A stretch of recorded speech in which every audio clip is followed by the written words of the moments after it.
Chapter and founder of the doctrine, the original teacher, Shakyamuni Buddha.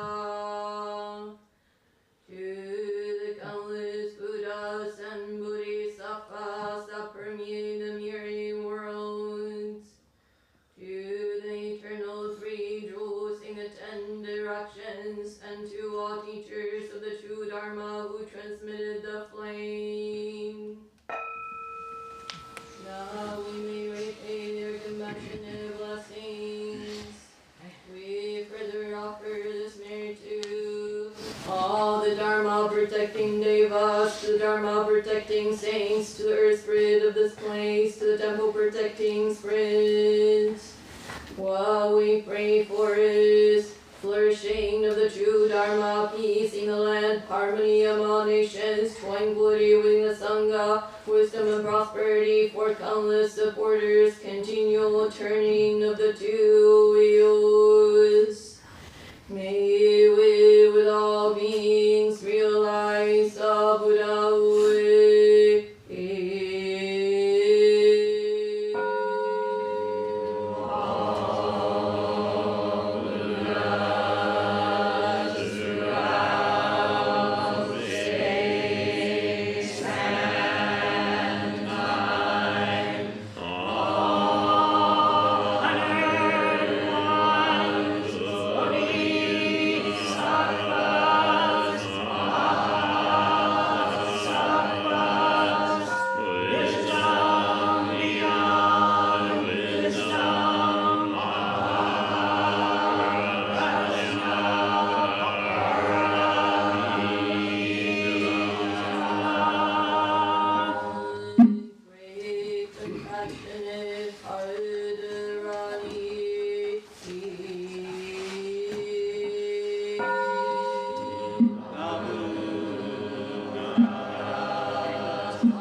Recitation of the great compassionate heart of Dharani to great teachers Sarah and Barbara Cohen.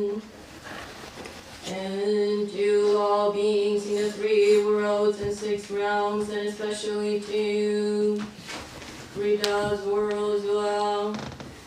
Quinton Conley, Andrea Beersley, David Leitch, Martha Jane, Robert Harding, Ken Ryan, Lane Boyko, and to all those who have died in natural and human-made disasters, including acts of terrorism, violence, political persecution, and war. May they be stirring through the transition we call death. We also dedicate this Mary to Rachel, Mary, and John David Peters, Catherine Richardson, Lario, Andrew Franco, Jim Earl and family, Cindy, Daniel, Will Middleton. May the heart of compassion illuminate their lives. We pray that all beings may prosper and all misfortunes cease.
Zazen.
and the Hojo.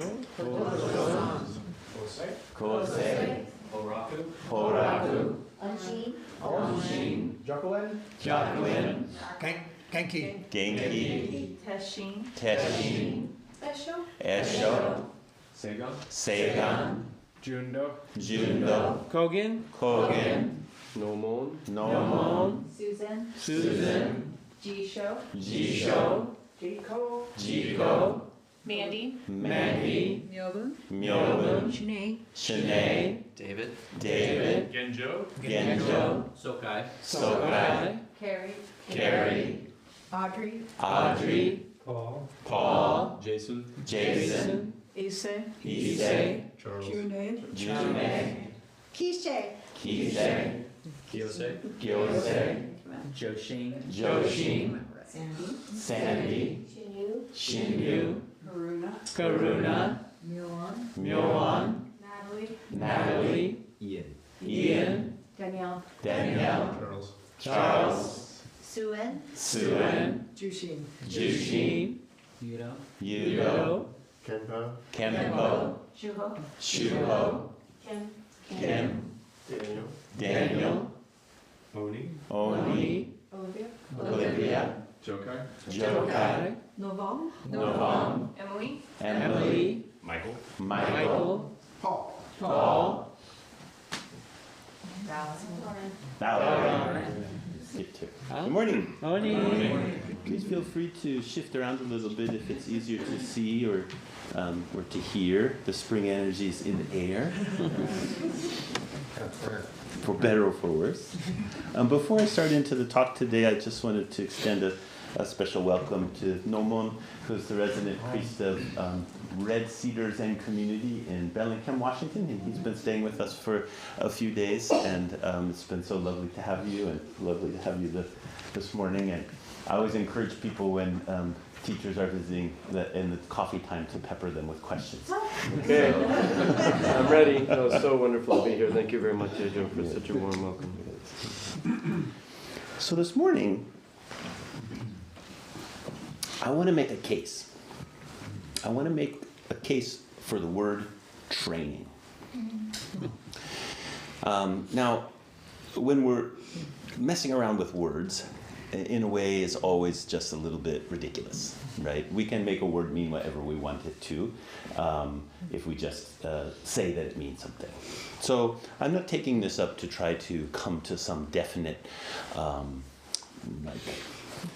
true meaning of a particular word, but more to pull out some tendencies that I see in the way that our attitude about practice can create some problems, and our different attitude about practice can create something that is quite lively. So I just now said it twice, practice. That's the term that we usually use. I'm not sure how that got started or why that became the word, but there are a few different words in Japanese that are used that get translated as practice, and I'll talk a little bit about that this morning. But the case I'd like to make this morning for training is because I want to mess a little bit with the nuances that have developed around the word practice, or maybe some of what I see as a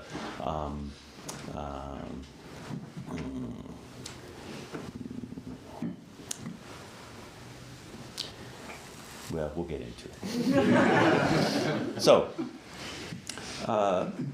when we use the word practice, one thing I've noticed is that it can easily be construed as an activity in which we carry out something as if I know what I am doing.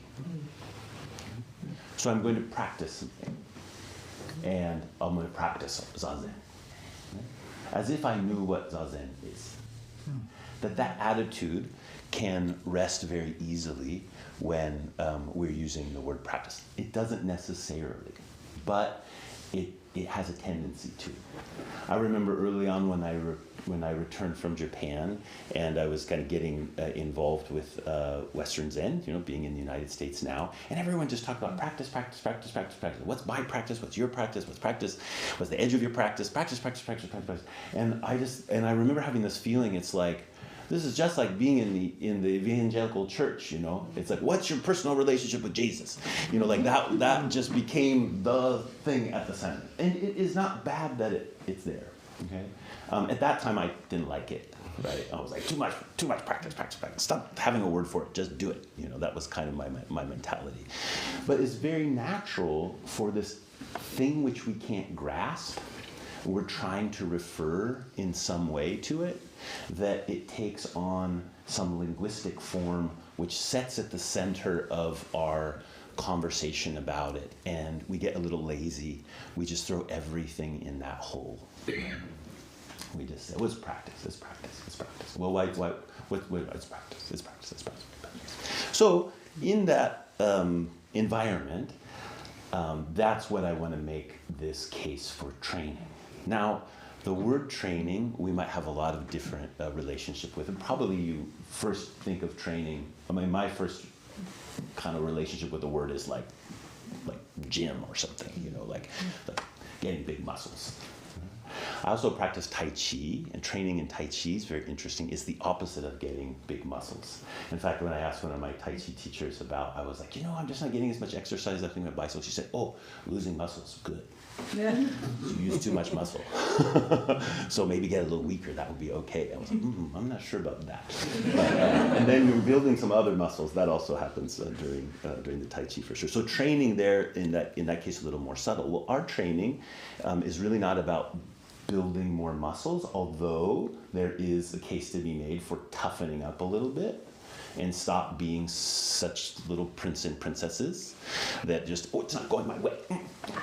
Like we're so like that. I mean, I don't know about you, but I know I'm like that, and most people I meet are like that, most of the time, on some level.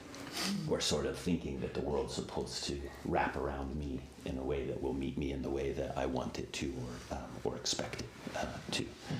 So there is a case to be made for this kind of like, okay, let's toughen up a little bit, But essentially the training is much more subtle than that. It's not about toughening up. It's not about just unseating some idea of ego clinging or something like that. It's much more subtle. My grandson Kai loves trains. It comes from the same root.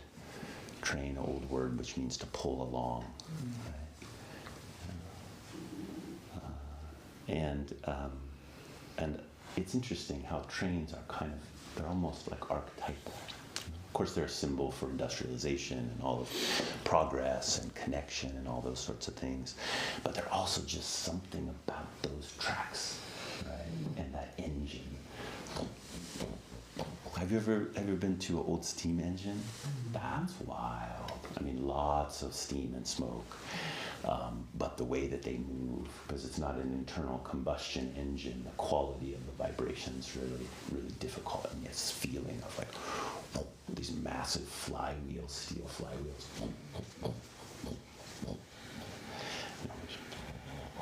So when I think of the word training, that's where my mind starts to go. What's it like when you're on a train and you come into a tunnel and you can see inside the train there for a bit, but usually the train's kind of dull inside at that point, the lights are low, and then you come out of the tunnel. That's what I'm talking about with training. Not just getting stronger, but going to a new place. It takes effort, but it's not just the effort to get stronger or wiser or better in some way, but the kind of effort that is reforming the way in which we encounter ourselves in the world. Now in Japanese, the word that's most often used for practice is shugyo. And shugyo usually gets translated as training when it's in that that compound, shu and gyo together. Oftentimes in Dogen Zenji's works, for example, just the gyo of shugyo gets used, or just the shu of shugyo gets used. So, for example, in Dogen's most central or famous teaching of practice awakening or practice verification, that those two things are inseparable, the character that's used there is the shu. Okay? And in this case, shu means something like to study or to discipline or to master.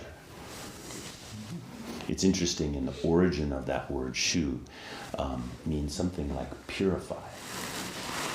The character is made up of a couple components which point to pouring water over the body in an act of purification. So it's kind of interesting to think about. The discipline isn't just about, again, forcing something or getting tougher or getting wiser or something like that, but it's like a sloughing off of something and the presence of something that is fundamental. Gyo, which also gets used a lot, like in the famous line, to set up practice amongst delusion and to become awakened before enlightenment. Many of you have heard that term before. Maybe slightly different translation, just translate on the fly.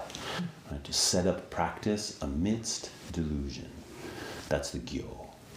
Okay? Gyo means something like to do, just to carry out.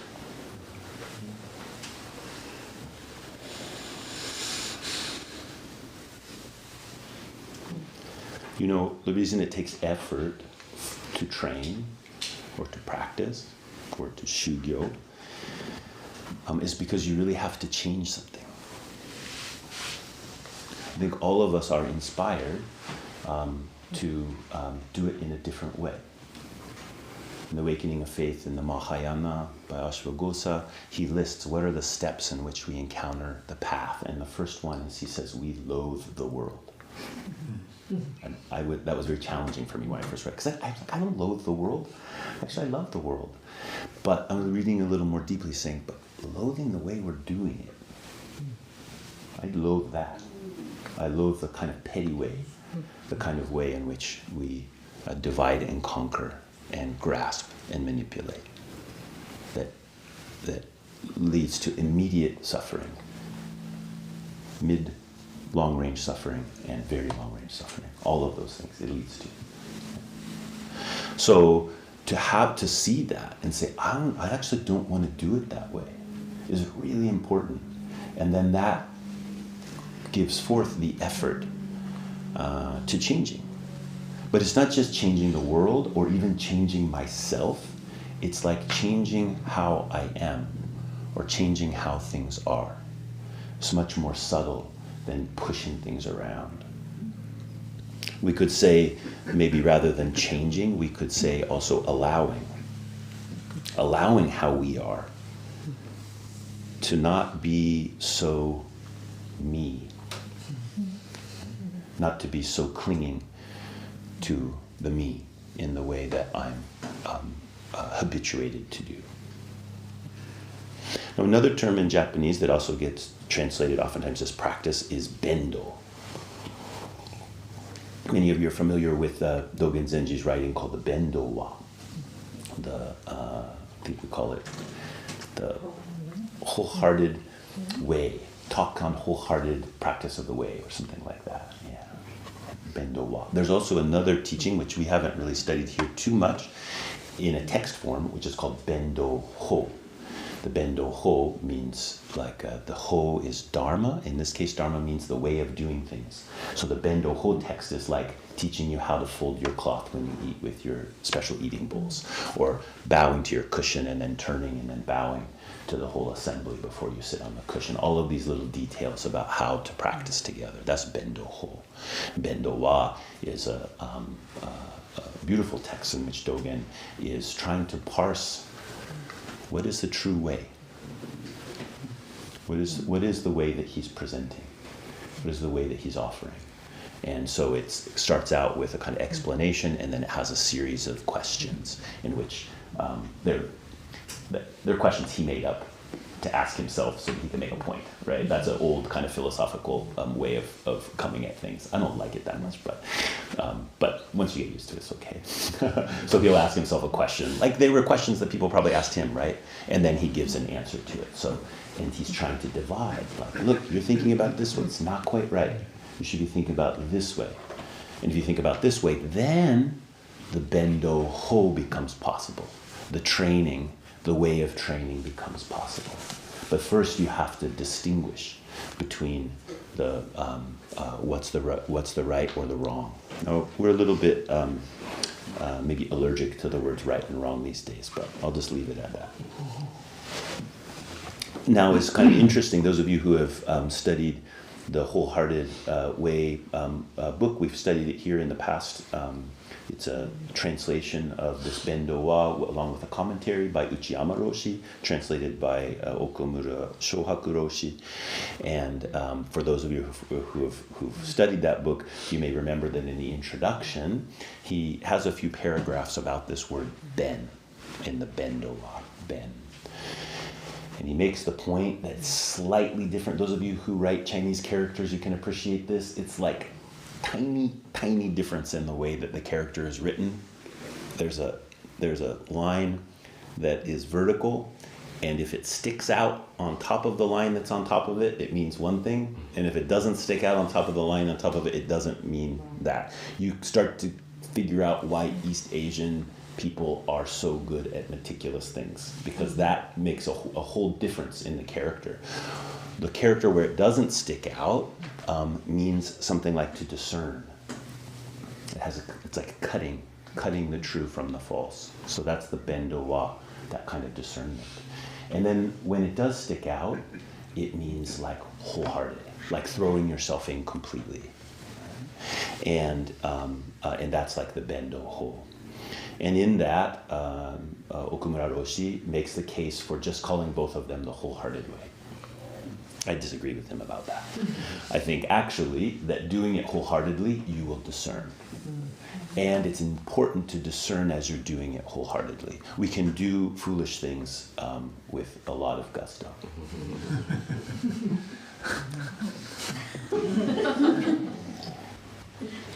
I'm glad for that, actually, I'm glad for that. So, let's go back to the image of the train for a second. In training, just like with a train, there are two rails, at least in the Mahayana training. There's two parallel rails that point in the same direction. They have to. They have to point exactly in the same direction, actually, or else the train will come off the rails.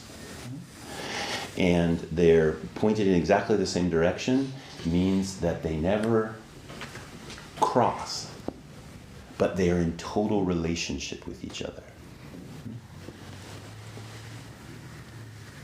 They have a very precise, continual interaction. In our path, those two rails are prajna and karuna, or wisdom or gnosis, and compassion or dynamic activity. You'll notice on our altar here, the Buddha, the personification of awakening, is seated in the middle with his two closest students on either side, Mahakashapa and Ananda. And then farther to the sides, on this side is Prajna Paramita, who is the mother of all Buddhas, the personification of wisdom or gnosis. On this side is Avalokiteshvara Bodhisattva, who's the personification of compassion, and with all these 1,000 arms. And in each hand there's an eye. I'll talk a little bit about that in a minute. Responding to everything. 1,000 is a symbolic number, just like of everything, right? So touching everything. The Prajna Paramita, the personification of wisdom, the mother of the Buddhas, is also known as the Buddha eye, okay? The eye of Buddha.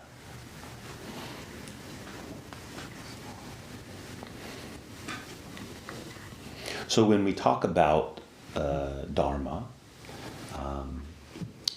when we talk about it in terms, or just when we're talking about it, we're trying to describe it, we're trying to navigate it, then usually we're talking about the side of Dharma, which is the shape of our heart, or the shape of how it is that we're perceiving. Or we could say the eye. Okay? How do we see? That's all Prajna teachings. When we are enacting, what kind of activity happens from that seeing, then we call it compassion. The inseparability of all phenomena is symbolized by the eye on the hand, that the touching and the seeing are always one thing. So when we talk about training, this series of 4 talks I titled Training in Prajna. Actually, if you're training in Prajna, you're training in Karuna. You're training in wisdom or gnosis, you're training in compassion. You can't do one without the other. They're just like that train. You need both of them pointed in the same direction. The very old way of talking about this is they're called the wings of enlightenment. I really like that, because there's just no way a bird can fly with one wing. Like a bicycle, you can have one wheel. You can do unicycle, right? Maybe with a train, you could get away with something that would just balance on one rail. But a bird, there's just no way. They've got to have 2. In fact, in a way, the 2 wings are just one. They're just one wing. Not 2. Maybe not 1. Yeah. So, classically, this training in Prajna is talked about in terms of the 6 paramitas, or the 6 perfections. So this is a kind of training tool, or a heuristic is kind of fancy word for it, a way to look at practice, to think about and point to different aspects of practice or training, and then to delve into different facets. And so that's what I'm lobbying for here, is a training in the paramitas, a training in the perfection that Prajna asks us to engage. Now, perfection is a kind of tricky word. It has a very static feeling for me in English, so I prefer an alternative translation which is much clunkier to use, which is crossing over. And that's another meaning of paramita. So not perfection in the sense of, you've reached some particular standard of perfection, but that you've crossed over beyond the side of that you loathe, all the ways that we do things that cause suffering, to another possibility, another way. So these are a kind of raft. They're a kind of a way. Or maybe they're a train. So this week I want to talk a little bit about the perfection of concentration. Particularly because when we talk about the 6 perfections, which starts with generosity, and then ethics, and then vigor, or patience and vigor, then we have concentration, and then the 6th is wisdom. But it's maybe better than thinking of it just as a list of 6 things, to think about it as wisdom in the center, and then the other 5. So the palm of your hand is like wisdom, or gnosis, prajna. And then there are these 5 ways that it touches. Okay? There's 5 ways that it has traction, or 5 ways that it integrates.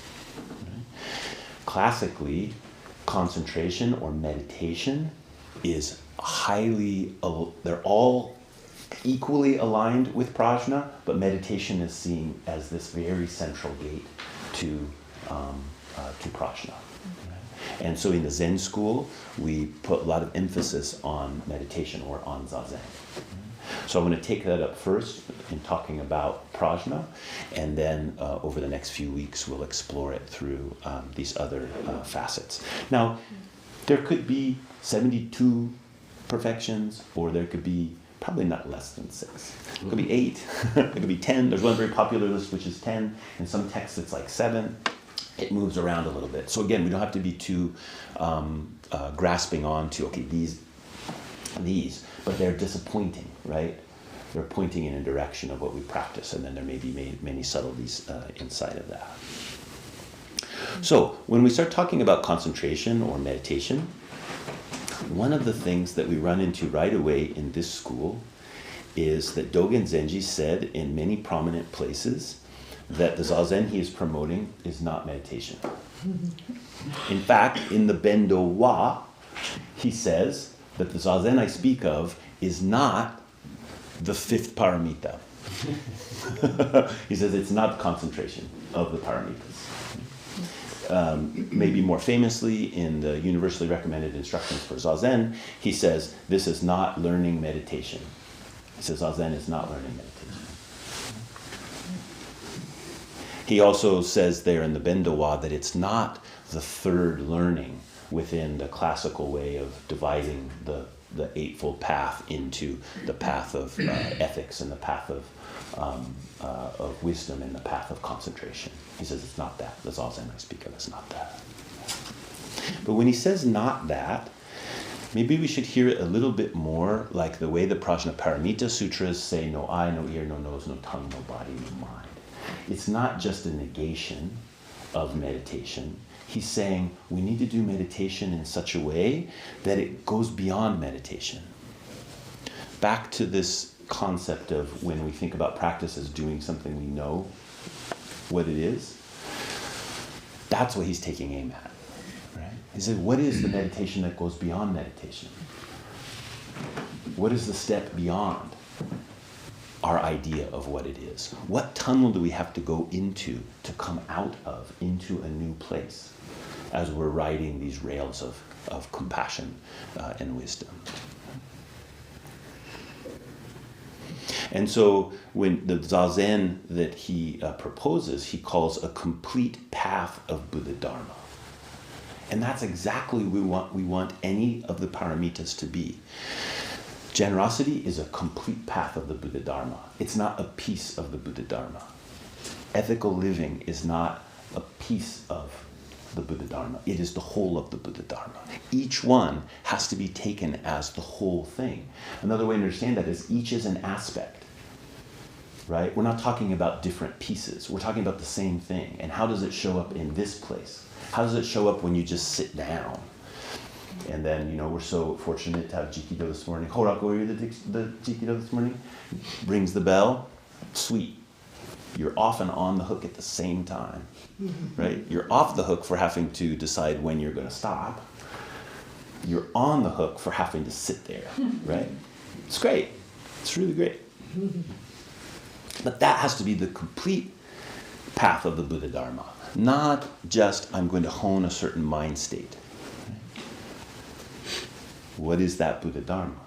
What is it that the Buddha woke up to that is wholly present there as that sitting? That becomes our question as we sit down. Again, in the universally recommended instructions for Zazen, which is a core text. By the way, for those of you who when I rattle off these texts, you're like, I have no idea what you're talking about. Don't worry about it. I'm giving you the piece I want you to pay attention to. And then as you study more, as you go along, you go, oh, that's what he was talking about, universally recommended instructions for Zazen. This was the Bendo or something like that. Or if you'd like to read about it, you can ask somebody in the assembly or ask me afterwards. You're like, I'm really interested in that text. Is there something I could read? It's really, that's important, that kind of study. So in the universally recommended instructions for Zazen, the Buddha has, or the Dogen has this phrase about Zazen.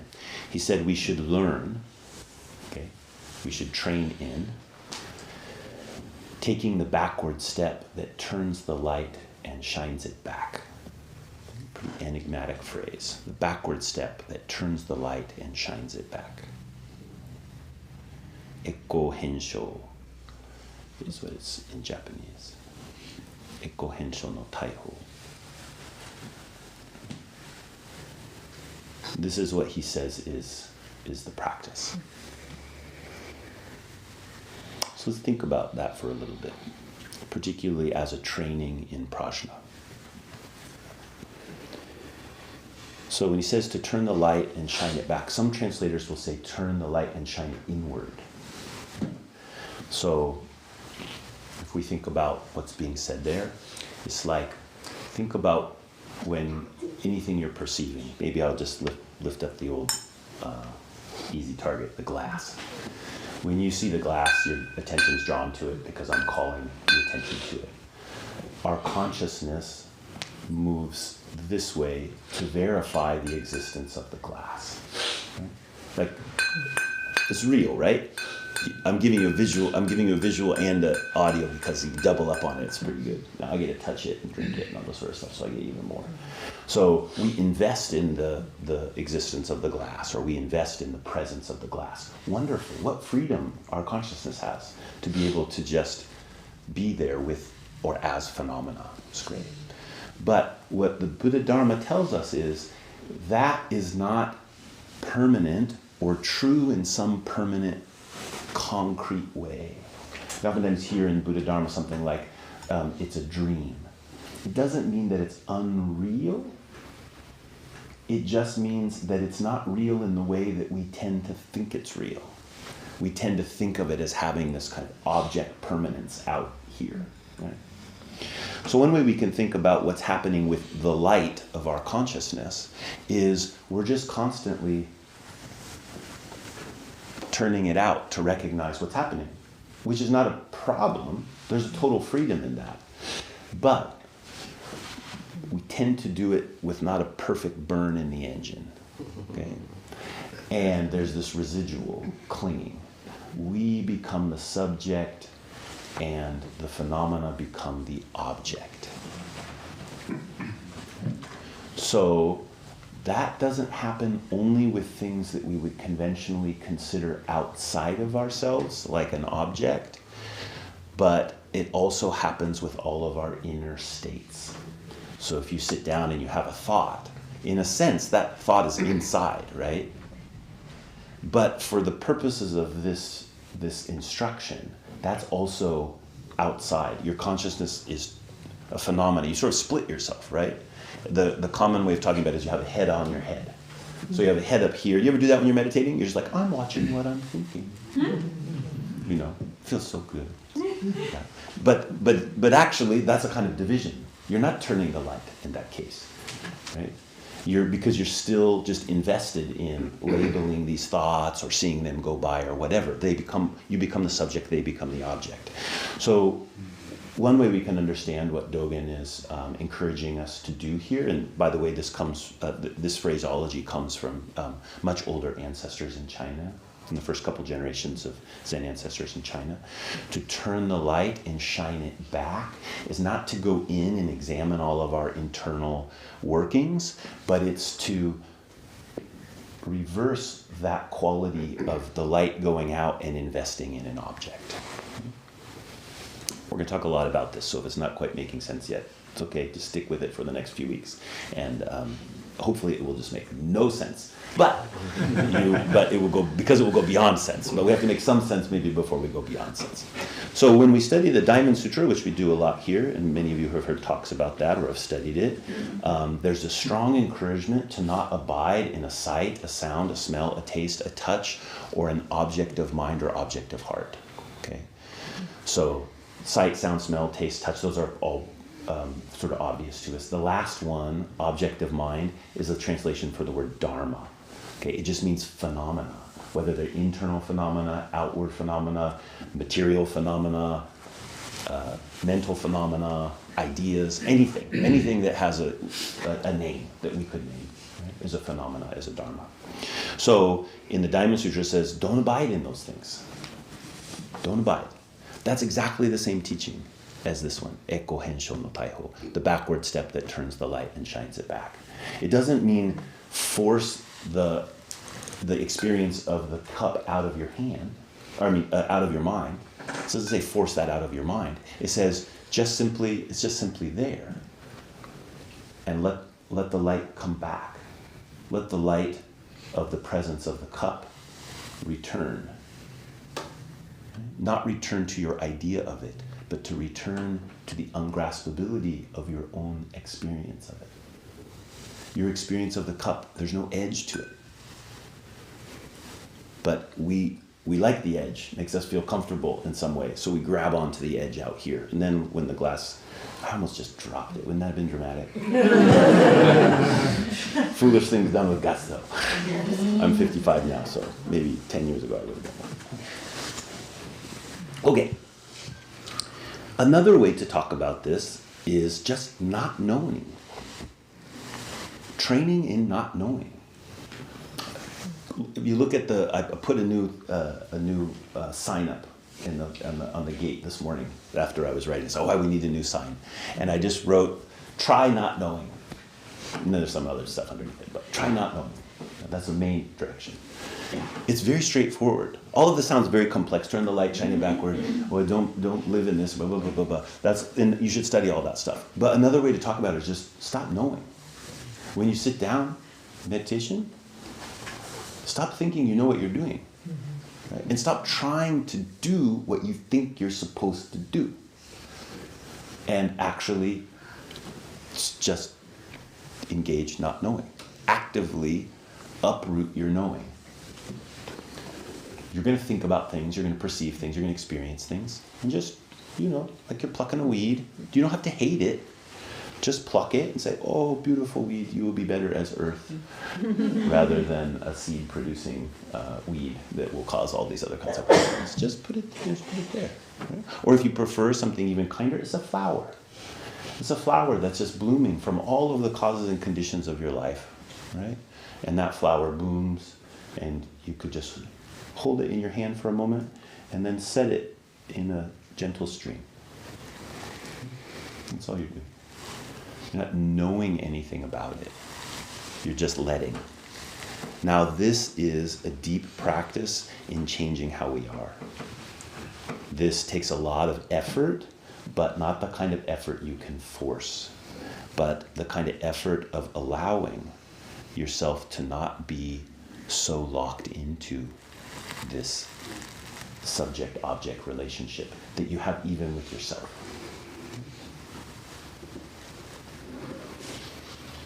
When we train in this not knowing, this is a training of there's two rails. The Prajna side, we say train in not knowing. What happens when we do that? It becomes possible to truly touch things, not to touch our idea of them or what it is that we have determined them to be, but to actually simply touch. In fact, without that prajna, we can't fully respond. Because things are not what we think they are. They're not even what they are, if we get really strict about it. This is central to all of the teachings of the Prajna Paramita, the perfection of wisdom teachings. The great Zen master Thich Nhat Hanh called it the dialectics of Prajna. He said a rose is not a rose, that's why it's a rose. Right? Playing on all our roses are not roses, do they smell sweet and all that kind of thing. A rose is not a rose, that's why it's a rose. That's not knowing. When you know it's a rose, in a way, you stay locked in a world of isolation. It doesn't mean you don't have experience of a rose, but it means as you let go of your idea of a rose or your knowing of a rose, then the response or the touching or the smelling of the rose is possible. You're not abiding in the sight, the smell, even the taste. You want to eat roses? Mm-hmm. My good friend used to make rose wine when we were in high school. It got us drunk. So I suppose it was wine, but it tastes very interesting. Yeah. So that's what we're talking about in the training. And that can happen in anything. I was talking with someone about incarceration the other day. I forget what the context was about incarceration. And because we think prisoners are prisoners, incarceration doesn't function. It can't be a compassionate process. because what we're locked in is the idea of this person is a criminal. They're wrong. Now, I'm not saying that no one should ever be locked up. I'm not saying that at all. But I'm saying, could someone be put in prison without them having to be a prisoner? Because once they're a prisoner, they can never learn to be free. Which is what you actually want people to be, for a whole bunch of practical reasons, right? As well as the deep spiritual reasons is we want everyone to wake up. We want everyone to live the life of freedom. Okay, so I have homework for you this week. The first one is to sit this way. And I really want to encourage people over summer. We just came off of a practice period. Schedule's lighter, people traveling more, all those kinds of things. It takes effort. It just does. But don't make this mistake of thinking the effort is if I put in 100 units of effort, I'm better, and if I put in 10 units of effort, it's this. I don't mean that. But it's just like you have to turn towards the way. That's necessary. That's necessary. And as you turn toward the way, just do something simple. Like say, I'm going to sit down every day. Usually the times I tell people the minimum amount of time, many of you have heard it before. How long is it? 3 breaths. 3 breaths, yes. 3 breaths. If you say 1 breath, you'll just sit down and go, 3 usually will get you there. 7 is better, right? Or some endless number of breaths.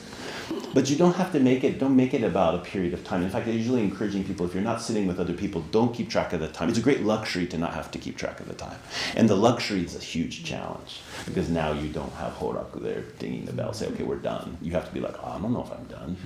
Technically, I'm never done. And technically, I never started. And so then you're just sort of there, right? And then you have to come up with some reason, and then you realize, like, I'm just making up reasons to stop. That's not a good reason to stop. There's no good reason to stop. If it's a reason I made up, if your baby's crying, or you're burning the dinner or something, then of course it's a perfect reason. But that's not one you made up, right? So anyway, it will throw you into a nice little koan there, if you just sit and kind of take away the time. So that's the first homework. The second homework is, as you're there, just practicing this discipline of not knowing, turning the light, which just means not investing in the phenomena as exterior things. I say that as if it's simple. It is simple, it's just not easy to do. Then, as you get up from the cushion, don't think your meditation ever ended. Okay? It's the whole of the Buddha Dharma is there in that meditation. So if you think your meditation ended, that's what Dogen was warning us against. When you sit down, especially if you're with other people, it's convenient to have 3 bells to start it, 1 bell to end it, right? But what I usually tell people is 3 bells start the meditation, and 1 bell starts the meditation. There's no ending of the meditation. They're all just starting, different versions, right? 3 bells start, 2 bells, we do walking meditation sometimes. 1 bell, you get up and talk with your friend, have some coffee, right? Go out and rake the leaves, whatever it is. But that is exactly the same attitude or regard that we bring there in the meditation is the way that we should engage those other things. So dive into that, and then over the next few weeks, we'll try to spin that out, as particularly in relationship to the other paramitas, or the other crossing overs. Does anyone have any questions? Yes. Sokai. So when you say, I'm always looking. Wait, I just said Sokai. Yeah. Oh, you're so close. Okay, go. I said my name. I Got said it. Carrie. Got I it. introduced myself. Got it. Whatever. Anyway, I was thinking that you were saying to not look for a feeling, right? Like when you're sitting and not look for a feeling or an experience, and to turn the light. But when I turn the light in towards, or when I imagine that, as opposed to like I'm trying to object, but I am looking for a feeling, or I experience a feeling. Yeah. So how do I know if I'm like just being attached to a feeling? I mean, there's this feeling of spaciousness. So a good place to start is you're undoubtedly attached to a feeling. That's part of what we do. So you're not questioning, am I attached or not attached to it? The working principle is that you are, right? And so what you do is you just open it up. So rather than trying to assess the feeling or try to, we would say work with it, we just let it be. Now, I'm not saying there's never a time to work with something, but the instruction I'm giving today, this turn the light, is just about a true attention. The first time I heard this teaching, my teacher emphasized the walking backwards. You said it's walking backwards. He said when you walk backwards, you're going someplace you can't see. He said that's just like life. We all think we're walking into the future looking forward, but we're not. We're walking backward. We're looking at the past.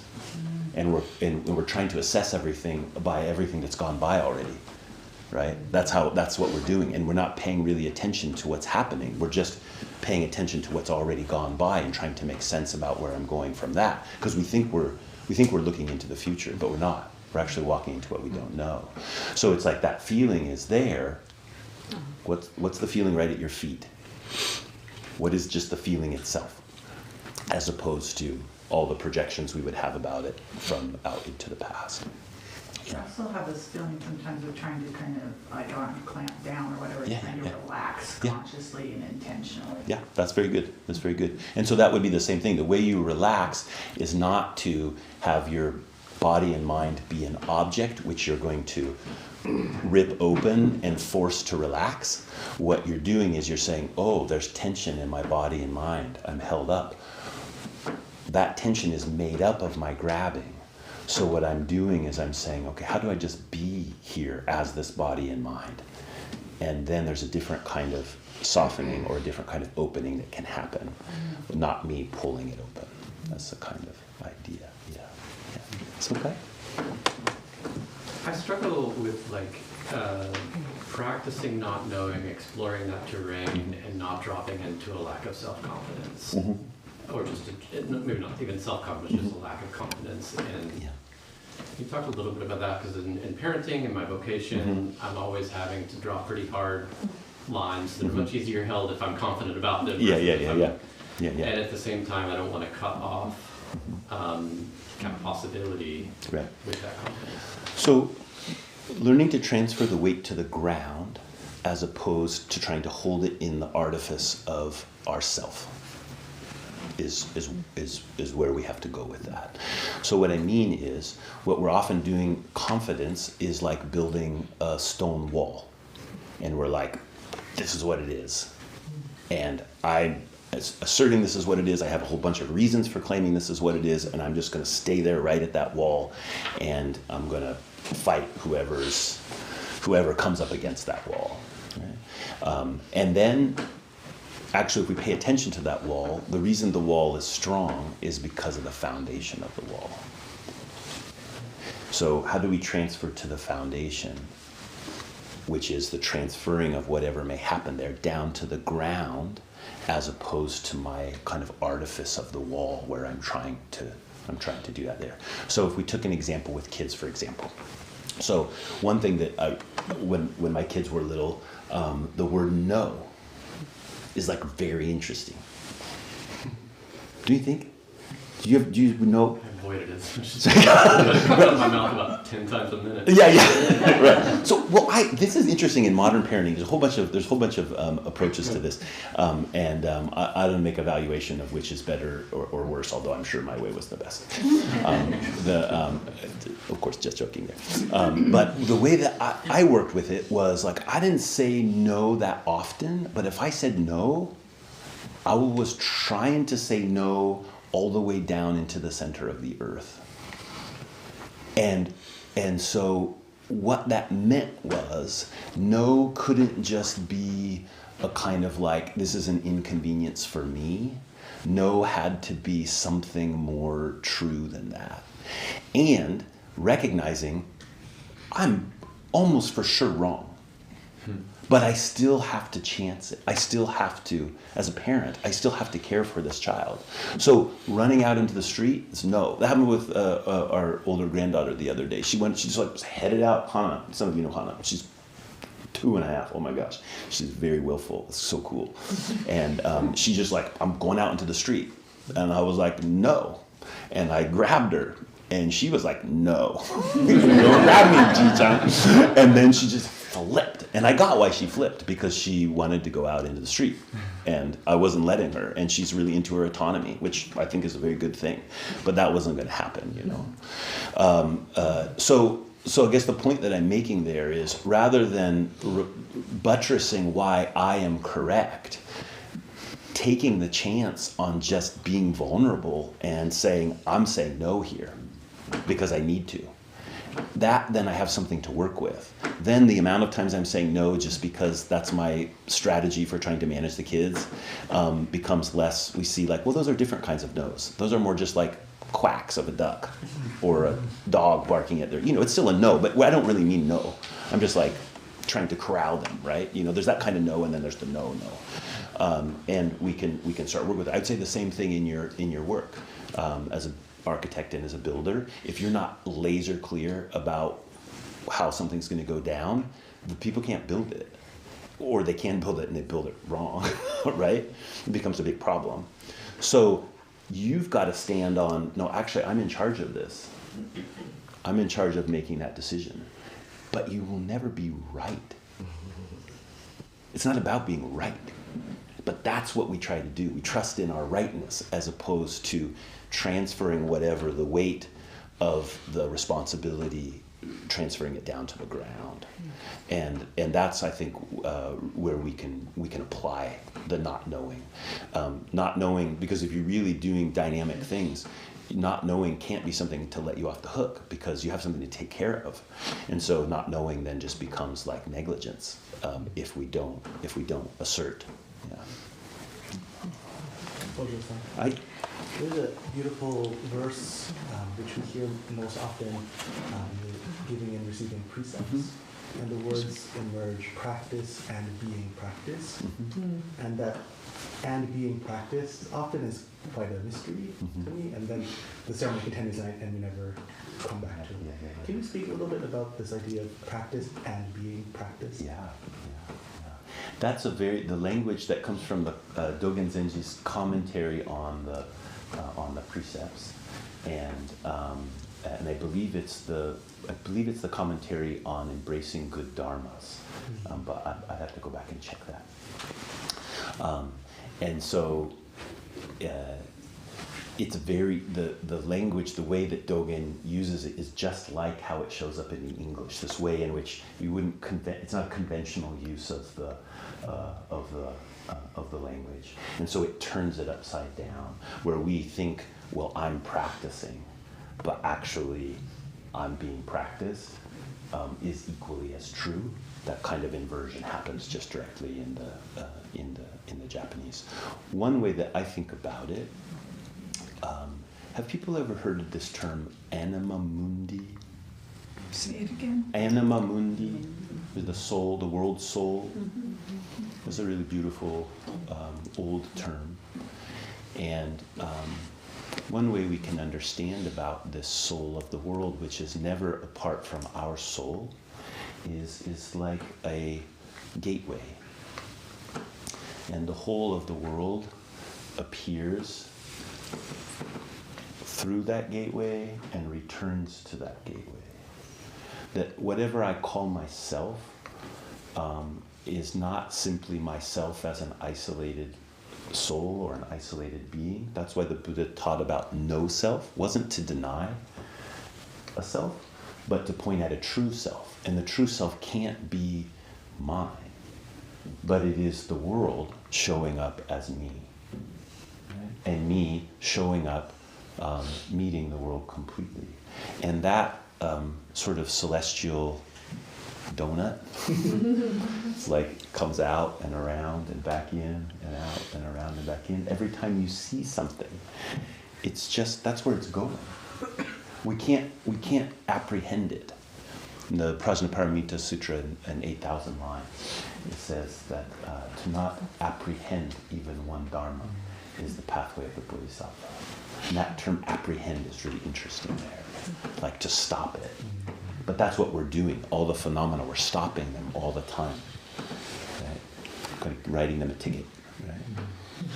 But this is just saying that whatever you see, whatever you experience, don't abide in it, because then it's calcified. Allow it to pass down through the ungraspable self, and then let the ungraspable self come forward. That is a kind of prayer, which is the other reason that I like that Dogen kind of takes aim at meditation, because I think often about meditation as being like whole self prayer, like just wholehearted, just throwing your whole being in, body, mind, everything is throwing in. It's prayer. And that kind of veneration is not a veneration of something out there. It's a veneration of the light, which is inseparable between the otherness and the self. And it's just very directly available for us all the time. It's just at the basis of everything. That's the spring energy. Anyway, yeah. Yeah.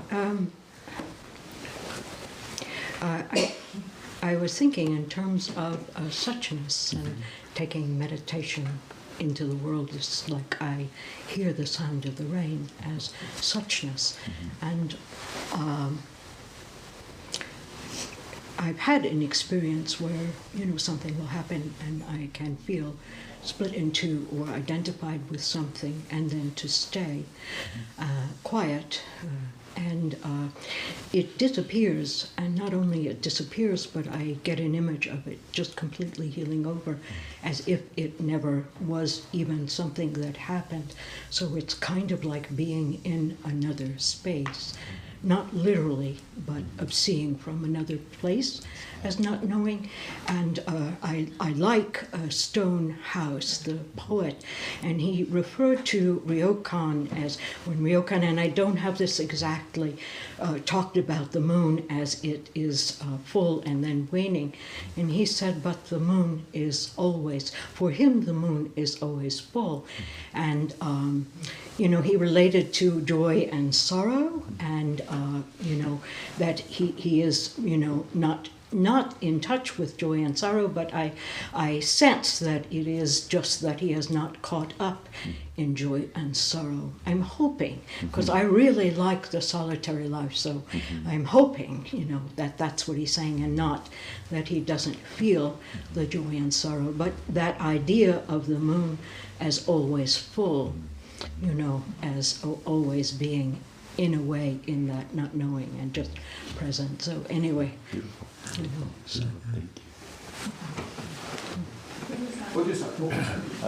Hey.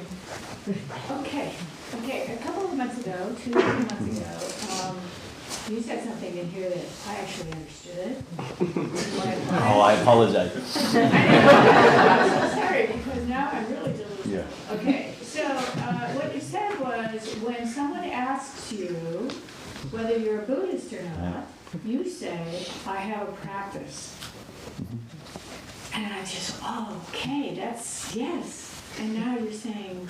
I'm working on the word, I'm playing with the word practice.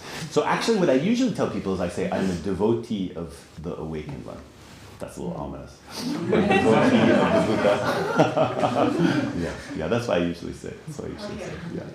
Yeah. I like the devotee is to me is quite a beautiful word, that I'm devoted to the pathway of the Buddha. And I recognize there are many paths and many personifications and leaders in which a people may be a devotee of, but I'm clear of where what I'm devoted to, or what my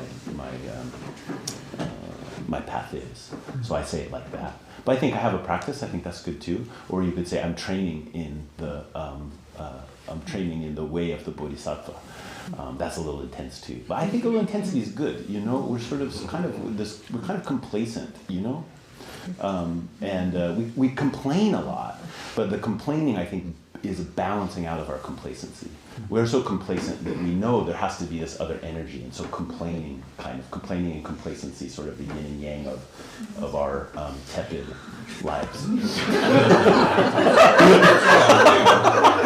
That was pretty severe, huh? But I think it is the case. I find that myself. Yeah. Okay, one last one, then we have to go. Yeah. I'm just going to say that in my exploration of all this Prajna stuff, you know, it really feels like some comedy film where the guy gets into a room and there's like all kinds of mouse traps laid down. Every time he steps, it's like a different. Because I have such a powerful, this is it, I get it, you know. So I'll read like the Platform Sutra.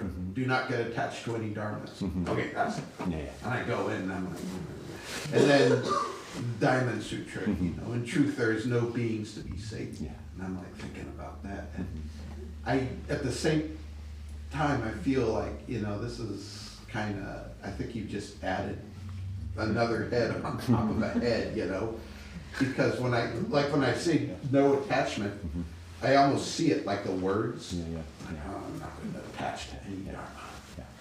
But then I've got attached to not trying to get attached to anything. So this is a prajna imbalance. This is very, very easy to diagnose, prajna imbalance.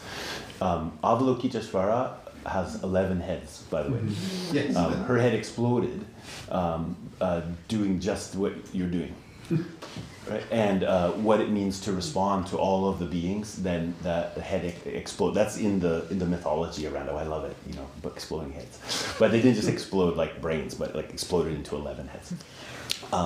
So what happens is, as we try to catch it in the realm of prajna, or the way that we talk about it, then that rail becomes too dominant. And then there's no way to get it just through getting it. The only way to get it is the training or the practice of it, which includes the touching. So the touching then in that case is, what am I meeting? What am I meeting? And if what I'm meeting is my own desire to understand, then just staying present with my own desire to understand, and that kind of incessant engine that just wants to go to the next thing, it's doing that. Practice presence with that, and don't feed it. So the feeding it is where we're just giving it another morsel. I mean, you will feed it, just sort of, you will. But as you notice you're feeding it, stop. Say, oh, just be there with it, rather than pushing it another one like that. And then you could focus in the next few weeks as we start talking about some of these other paramitas, and you can take other aspects of the practice. Like, okay, I remember Tenkan, when we were talking about generosity, he said, I'm just going to put a box of granola bars in my car, and if I'm driving around and seeing anyone I think could use a granola bar, I'm going to give it to them. And I thought, okay, great, more granola bars. You know, I don't know if that's what the world needs, but that was going to be his practice, right? It was great. And then he did. He just drove around. He gave people granola bars. And he came in one day. He said, he had this look in his face, and he said, the other day, I was getting out of my car, and there was this guy, and he really looked like he could use a granola bar. And I handed him the granola bar, and when I handed him the granola bar, there was no guy. There was no guy. Anywhere. So then the karuna shows up as prajna. So the doing both of them is really good. And even if it seems dorky to you, it doesn't matter. Like another one for a while, like going around and just saying, whoever I meet, I will greet them before anything practical happens. Decide what your greeting is. Okay, nice to see you. Right. That's a crazy discipline. I was so glad I did that early on in practice, especially when I became a school teacher. Because your school teacher, if you greet every student when they come to your room before you do anything, you have no behavior problems, basically. And if they're behavior problems, they're good behavior problems. They're like, come on, let's get at it, you know, because now you're in this other realm, right? So anything. We'll talk more about those little things you can take up and play with. Okay, we're quite a bit over, so we better.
Any announcements? I have Oni and I were your greeters today. Oni? Yes. And if there's any new people who have any questions, please come talk to one of us. And if we don't know the answer, we will help you find out.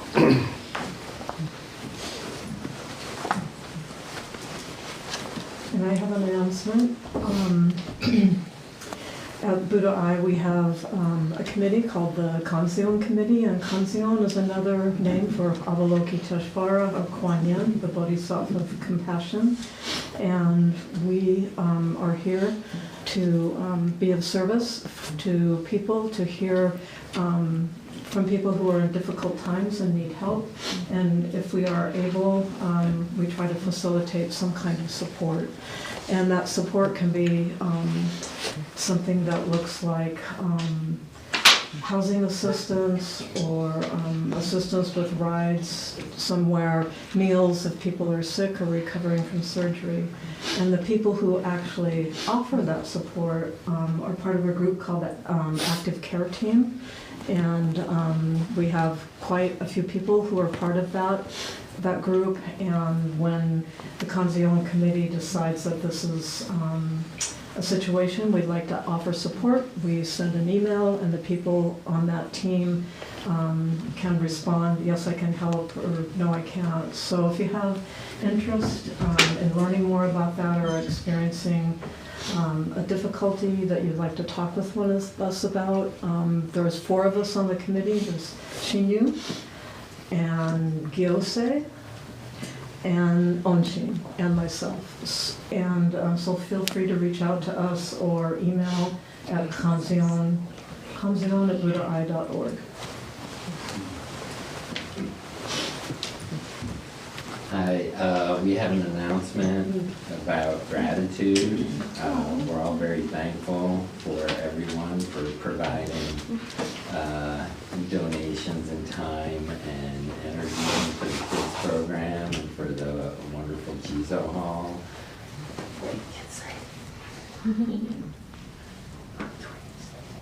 1, 2, 3. Thank you.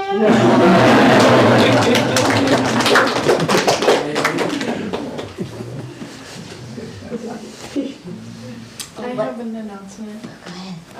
I wanted to thank your teacher, Koji Shine, again for joining us yesterday at the U of O Mindfulness Club conference. I wanted to thank you again, and also to let you know it was a wonderful event, and we believe it will be an annual event, so look out for that next year.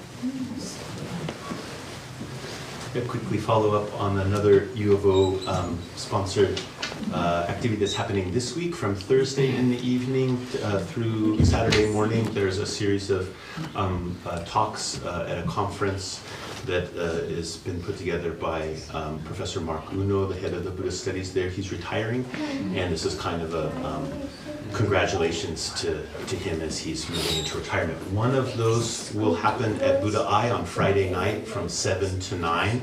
There'll be 3 speakers. I'll be one of the speakers, and it's about internal and external transformation. So transformation of society and transformation of our hearts and minds. What's the relationship between those? So we put it in the bulletin. And also on the website, so that has a full listing of all of the different offerings, and please feel welcome to jump into any of them that you may like. I have an announcement. I'm looking for 5 people to help set up a tent ahead of the yard sale. That date will be Friday, May 29th at 4:30. Let me know if you can make it and come help. May 29th? May 29th is when I'm setting up the tent.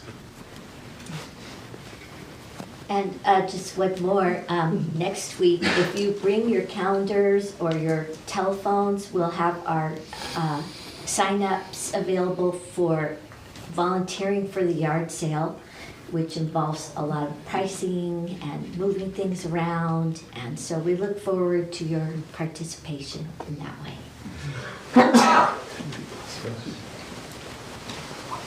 I'm going to add to that announcement, too, that our yard sale is a really important fundraising activity.